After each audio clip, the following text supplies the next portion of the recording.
골로새서 3장 12절에서 4장 1절입니다. 그러므로 너희는 하나님이 택하사 거룩하고 사랑받는 자처럼 긍휼과 자비와 겸손과 온유와 오래 참음을 옷 입고 누가 누구에게 불만이 있거든 서로 용납하여 피차 용서하되 주께서 너희를 용서하신 것 같이 너희도 그리하고 이 모든 것 위에 사랑을 더하라. 이는 온전하게 매는 띠니라.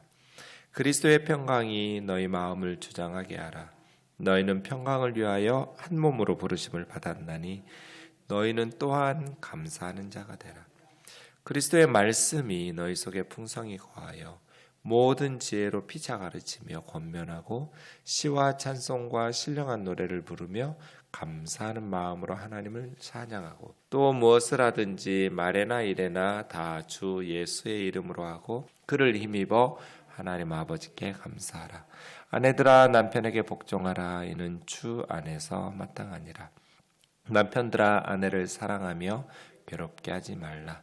자녀들아 모든 일에 부모에게 순종하라. 이는 주 안에서 기쁘게 하는 것이니라. 아비들아 너희 자녀를 노엽게 하지 말지니 낙심할까 함이라. 종들아 모든 일에 육신의 상전들에게 순종하되 사람을 기쁘게 하는 자와 같이 눈가림만 하지 말고 오직 주를 두려워하여 성실한 마음으로 하라. 무슨 일을 하든지 마음을 다하여 주께 하듯 하고 사람에게 하듯 하지 말라. 이는 기업의 상을 주께 받을 줄 아나니 너희는 주 그리스도를 섬기느니라. 불의를 행하는 자는 불의의 보응을 받으리니 주는 사람을 외모로 취하심이 없느니라. 같이요 상전들아 의와 공평을 종들에게 베풀지니 너희에게도 하늘의 상전이 계심을 알지어다. 아멘. 어제 이제 기독교의 윤리, 그리스도인들의 삶은 부정적으로 벗어버릴 것, 죽일 것, 이런 것들이 있고요. 긍정적으로 입어야 될 것. 8절에서는 벗어버리라 그랬는데 12절에서는 옷 입고 이렇게 되어 있으니까요. 부정적인 것들은 죄악의 모습들은 벗어버리고 또 긍정적인 것들, 선하고 아름다운 것들은 입고 그리고 15절에서 17절까지는 결론적인 진술 이렇게 되어 있었습니다. 우리가 벗어버려야 될 것들은 성적인 타락, 탐심, 탐욕 이런 것들, 또 입술의 비방이나 부끄러운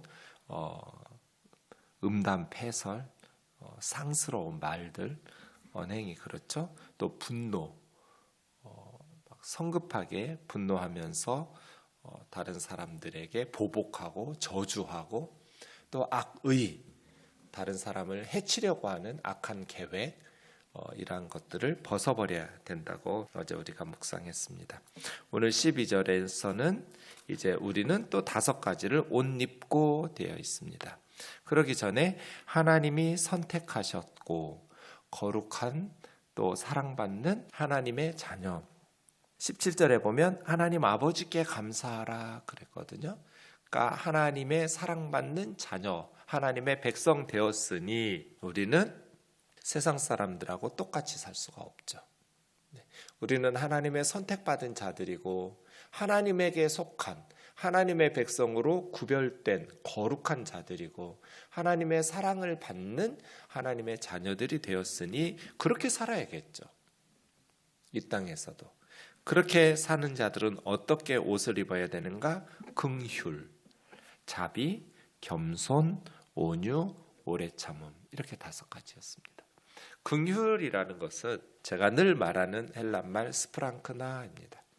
스프랑크나라는 말은 지금이야 CT도 찍고 엑스레이도 찍고 MRI도 검사하고 우리 몸 안에 어떤 것들이 있는지 정확하게 알 수 있지만 2000년 전에는 그런 것들이 없잖아요.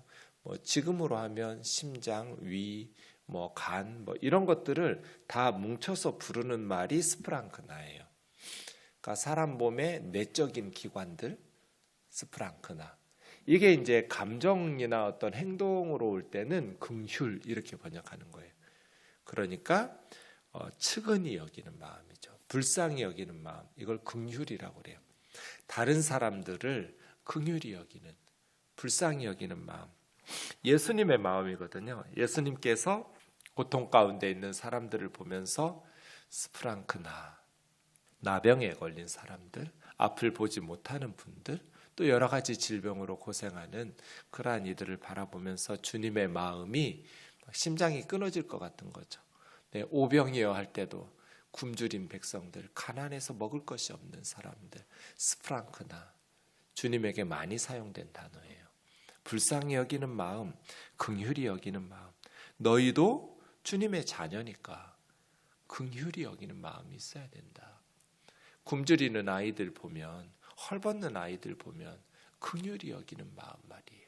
자비라는 것은 크리스토스가 선하다 뭐 이런 뜻이거든요. 그하고 비슷한, 그래서 선함. 그런데 선하다라는 것은 그냥 마음만 착한 것이 아니라 그것이 행동으로 나타날 때 어떻게 되겠어요? 너그러워지겠죠. 그게 자비예요. 네, 크리스토테스, 친절한 거거든요. 착하니까요. 친절하고 너그럽고 그리스도인들은 그래야 된다는 거예요. 겸손이라는 것의 기본적인 단어는 자신을 낮추고 다른 사람을 높이는 거죠.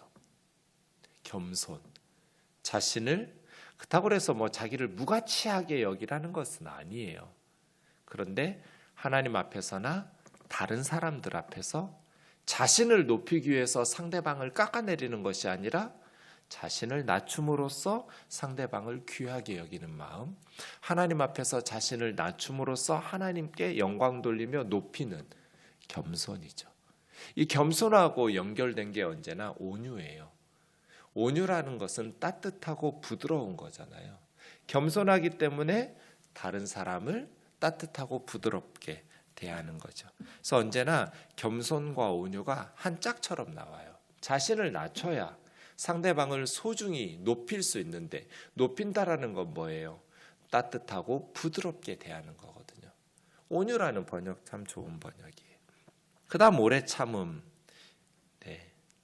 언제나 성급하게 분노하고 보복하고 욕하고 비방하고 저주하고 하고 나면 후회되죠. 좀 참을 걸. 네. 아이들 막 성질껏 두드러 패고 욕하고 저주하면 애들 다 망가져요. 오래 참고가 필요하죠.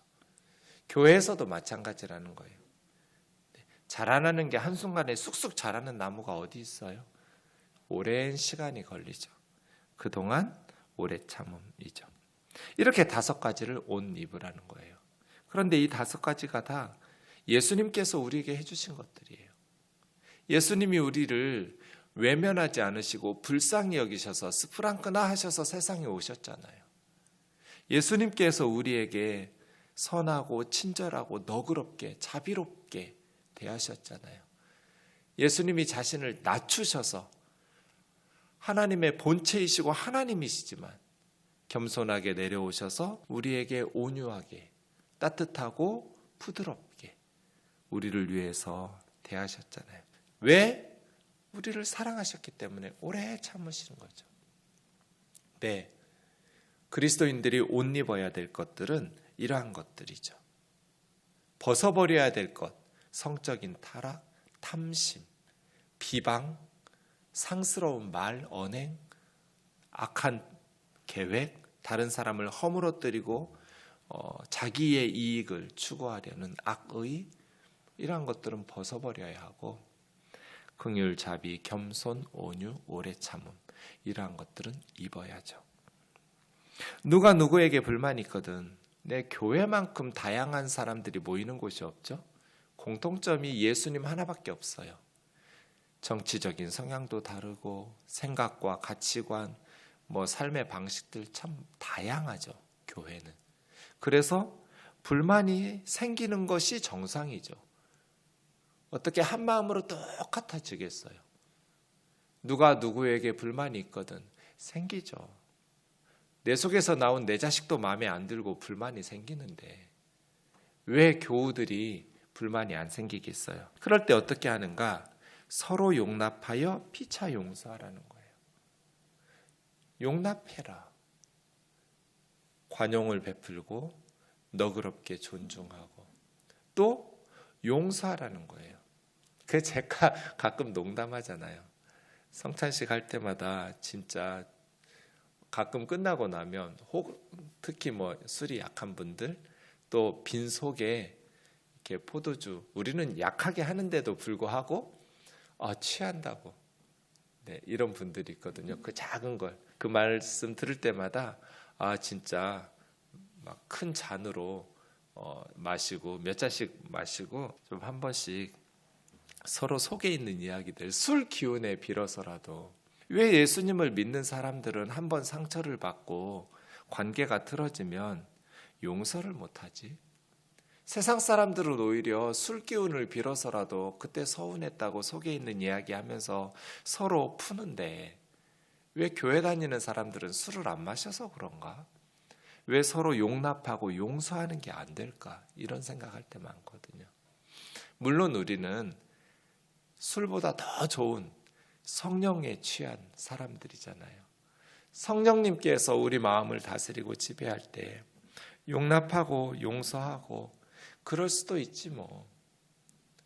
죄를 용납하라는 게 아니에요. 죄인을 용납하라는 거예요.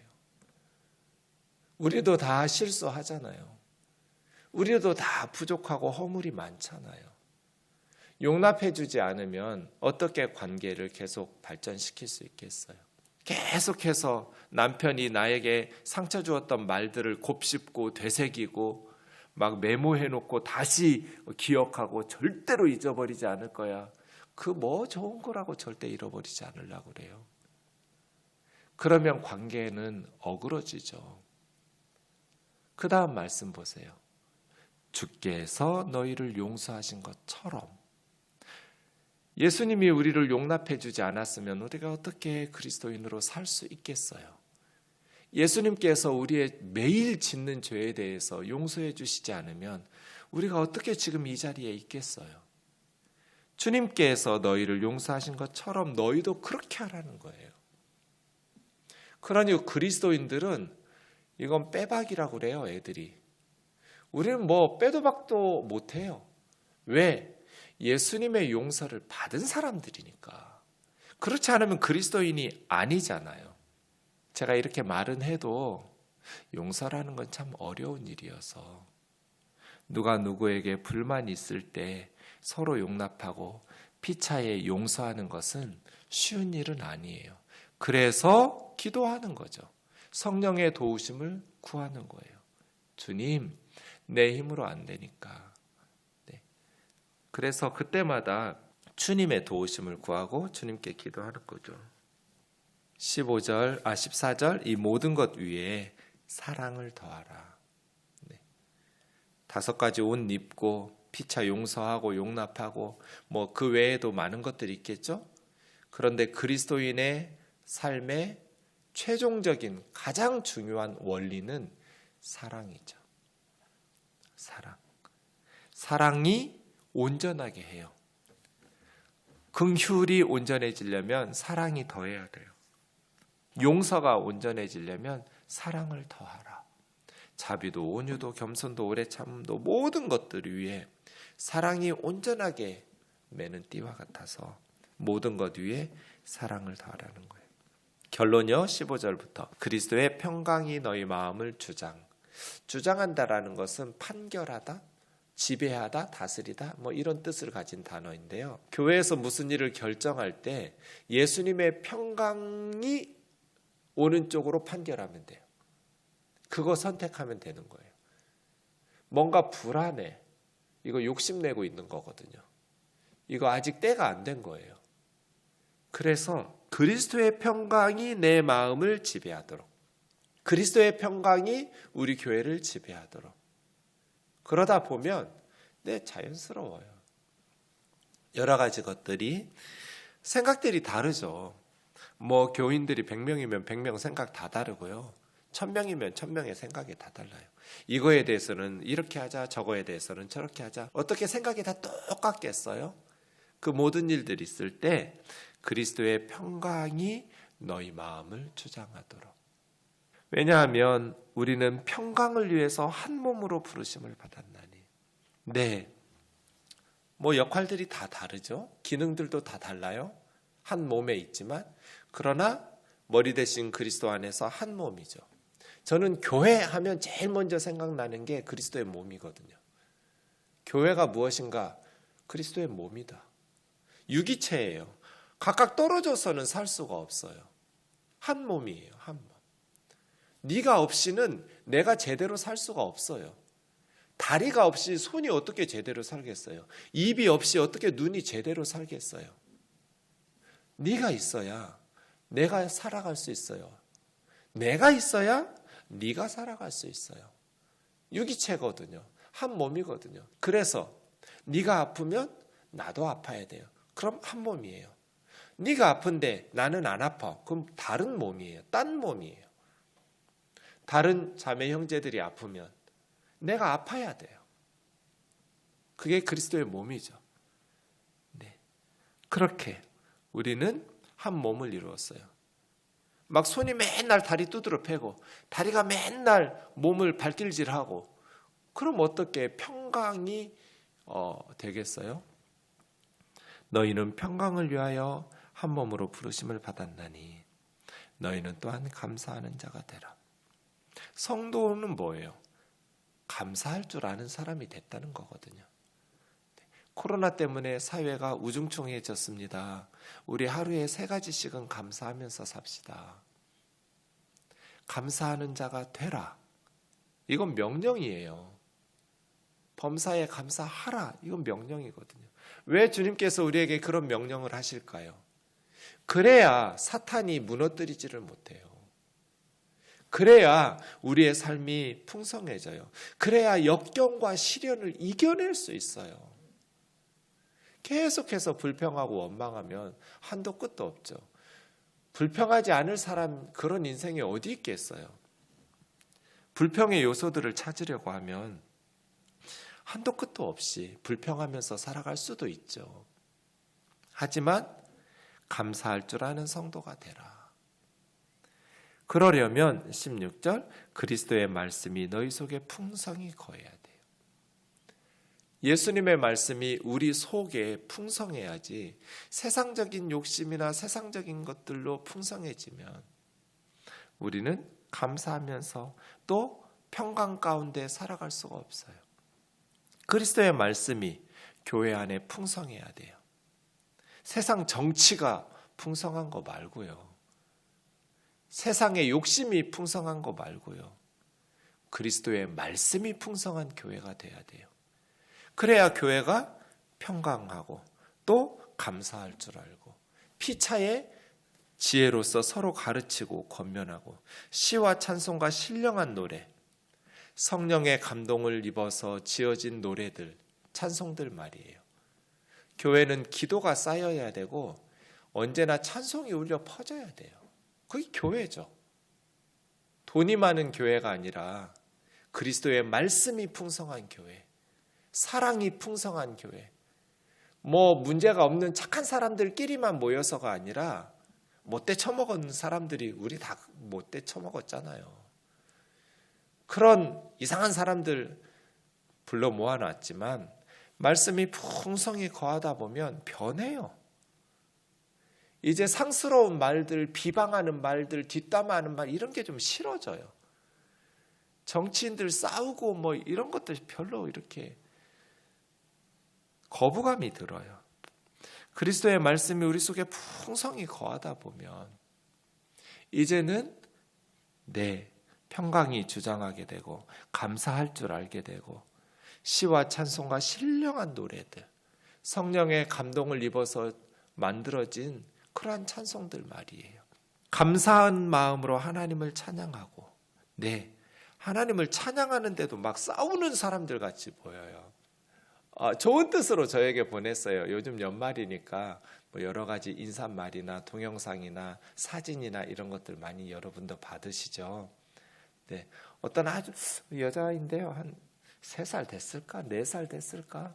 아주 어린아이가 큐티하면서 기도하는 그 동영상을 저에게 보내주었어요. 귀엽더라고요. 네. 근데 제가 온교우 단톡방에 올려주고 싶었어요. 올리진 않을 거예요. 근데 한 가지 마음 걸리는 게 있었어요. 정말 아이가 열심히 기도하는, 너무 귀여워요. 근데 주시옵소서, 주시옵소서 이렇게 기도하거든요. 어린 꼬맹이가 동영상 속에서. 그걸 누가 찍었는지 모르겠지만 엄마가 찍었는지. 네. 근데 그 내용이 너무 좋긴 한데요. 어른들한테 다 들었겠죠. 뭐 그 어린 애가 어디서 그런 걸 배웠겠어요. 어른들 하는 거 보고 주시옵소서 막 이렇게 하는데, 네, 이 세상이, 그러니까 우리가 아이들의 눈에 비치는 우리의 신앙생활의 모습이 감사하는 마음으로 하나님을 찬양하고 있는가? 시와 노래와 신령한 노래들로 하나님 앞에 기도할 때도 물론 간절히 기도해야죠. 그런데 감사한 마음으로 하나님 앞에 기도하면서 아이들도 그렇게 밝고 감사한 마음으로, 그 꼬맹이 이 세상이 사탄이 지배하고 있고 좌파 정부가 어떻고 뭐 아주 우리는 왜 우리 아이들에게, 저렇게 어린 아이들에게까지 저런 기도를 하게 해야 되지? 세상은 하나님이 만드셨는데 하나님께서 주신 이 모든 것들을 감사하면서 찬송하고 기도할 수 있도록 그렇게 할 수는 없었을까? 이런 생각은 들더라고요. 네. 무엇을 하든지 말에나 이래나 다 주 예수의 이름으로 하라. 이건 무슨 뜻이겠어요? 우리는 예수님께 위임받아서 이 땅을 사는 사람들이거든요. 제가 얘기하고 싶은 이야기 하는 건 설교가 아니죠. 예수님께서 시키신 예수님의 말씀인 성경을 강의하면서, 이게 예수의 이름으로 하는 거거든요. 그리스도인은 목사뿐 아니라 세상에서 살아갈 때 말을 하든지 일을 하든지 예수님께 부탁받고 예수님께 위임받고 예수님에게 사명받은 사람처럼, 예수님의 사람처럼 사람답게 하라는 거예요. 우리가 그냥 운전을 할 때도 교회 이렇게 아니면 뒤에 십자가 아니면 물고기 표지를 볼 때 그리스도인이구나 알 수 있잖아요. 그러면 주 예수의 이름으로 운전하는 거예요. 주 예수의 이름으로 말하고, 뭐 말할 때마다 내용을 예수의 이름으로 말한다 이런 말을 표현이 중요한 게 아니라 그렇게 예수 믿는 사람답게 말하라는 거예요. 이거 굉장히 부담스럽죠. 그래서 제가 우리 교회 아예 그냥 차에다가 붙여놓지도 않잖아요. 안 믿는 사람들한테 욕 얻어먹을까 봐. 주 예수의 이름으로 해라 말할 때. 그런 마음가짐으로 말한다면 우리가 조심하겠죠. 언제나 말실수하는데 일을 할 때, 행동할 때도 예수님께 위임받은 사람처럼 말하고 행동하라는 거예요. 또 예수님을 힘입어서 하나님 아버지께 감사하라. 이게 이제 결론이었어요. 하나님 아버지께 감사하면서 우리는 벗어버려야 될 것, 성적 타락, 탐심, 비방, 상스러운 말, 욕, 악의, 이러한 것들을 벗어버리고 그리스도로 옷 입어야겠죠. 가정에서 하는 이야기들도 늘 많죠. 아내들은 뭐 해야 돼요? 남편에게 복종하라는 거예요. 왜요? 남자들은 자존심이 무너지면 인생을 포기해버려요. 여자들하고 좀 달라요. 하나님 그렇게 만드셨어요. 네. 남자들은 존중받을 때 목숨 걸고 가정을 위해서 헌신해요. 그래서 남편을 세워줘야 돼요. 깎아내리지 말고.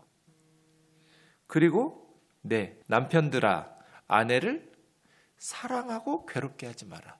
하나님이 여자들은 그렇게 만들었어요. 아무리 돈을 많이 갖다 줘도 사랑을 받지 않으면 여자들은 시들어버려요. 사랑하라는 거.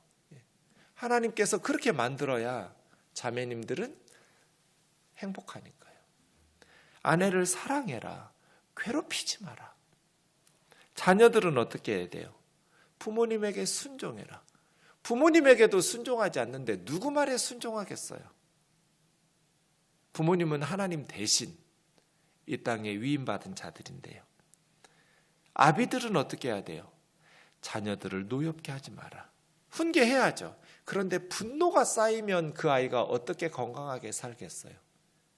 아이들 마음에 분노가 쌓이지 않도록. 때로는 회초리를 들어야죠. 꾸중해요. 바른 습관을 들게 하기 위해서. 그런데 분노가 쌓이도록 하면 안 돼요. 종들은 어떻게 해야겠어요? 육신의 상전에게 하듯 하지 말고 주님에게 하듯 하라는 거예요. 노예가 내가 주님에게 하듯 하라. 너희는 24절 보세요. 주 그리스도를 섬기느니라.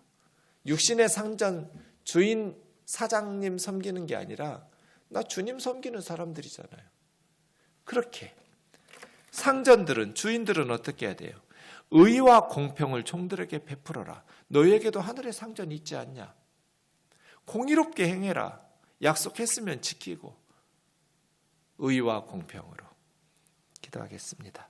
사랑하는 하나님 아버지, 그리스도인은 하나님의 선택을 받아 하나님에게 속한 거룩한 하나님의 사랑을 받는 하나님의 자녀들입니다. 말이나 일이나 다 주 예수의 이름으로 하게 하시고 오늘 하루도 범사에 하나님 아버지께 감사하면서 성령으로 지어진 신령한 찬송을 부르며 하나님 앞에 말씀이 풍성히 거하여 주님께 영광 돌리며 살아갈 수 있도록 인도하여 주옵소서. 오늘 또 우리에게 상처 주었던 사람들, 가슴 아프게 했던 사람들이 떠오를 때마다 한 번 더 저주가 아니라 한 번 더 축복하며 기도함으로써 사탄이 우리를 틈타지 못하도록 주님의 성령이 우리 가운데 선한 열매 맺어 가실 수 있도록 하나님과 함께 승리하게 하옵소서. 예수님의 이름으로 기도하옵나이다. 아멘.